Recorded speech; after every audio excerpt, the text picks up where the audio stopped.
Now, we don't hear you. We're going to move on. Our next panelist, Christopher Leon Johnson. You may begin. Hello? Can you hear me? We got you. Hey, what's up, man? My name is Christopher Leon Johnson on the record. I'm here to testify in support of Intro 686 and Intro 687. I support my veterans, but the issue is that I know this bill's going to go through, but the issue is that we need to make sure that a certain nonprofit that's been called out in 2023 for the FY24 budget hearing, which is called a Street Vendor Project, which is under the Urban Justice Center that gets a lot of government funding, does not be involved with this conversation. And the reason they should be involved is because of the fact that the Street Vendor Project, they don't advocate for veterans.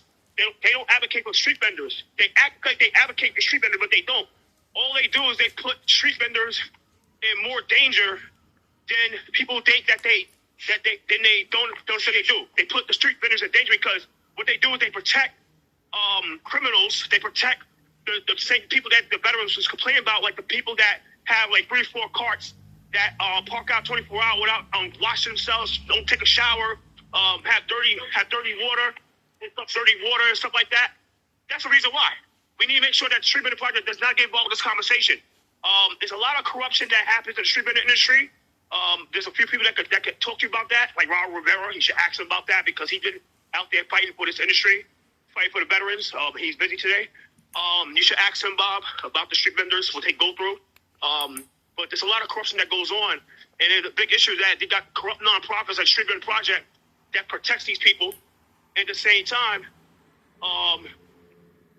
you have like elected officials like Jenifer Rajkumar, that who's a state assembly member that is known for taking money from certain people that protects those same vendors that be in Times Square, having about 3-4 carts, being protected by the police, don't get stopped by the police, while the veterans that has integrity and don't do pay for play or pay people off to stay in business, they get to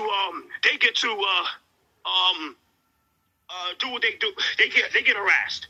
So there's a lot of corruption that goes on in this industry. The veterans go through a lot of dirty shenanigans, and I feel bad for them.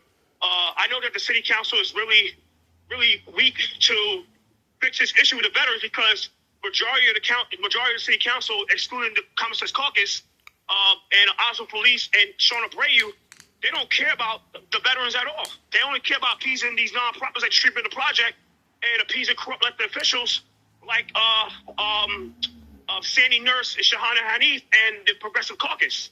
So people got to start calling out the crap that's happening in the city with the veterans. I thank you, Bob Holden, for having this hearing. I know that you and the members of the Common Sense Caucus are small compared to this. Your time has expired. Council. And I hope that this bills go through. But we need to support our veterans instead of supporting these criminals that the nonprofits that and the Progressive Caucus love to listen to. So thank you so much. I got to go to an event. So take care, guys. Thank you, Chris. Thank you so much. All right, we're going to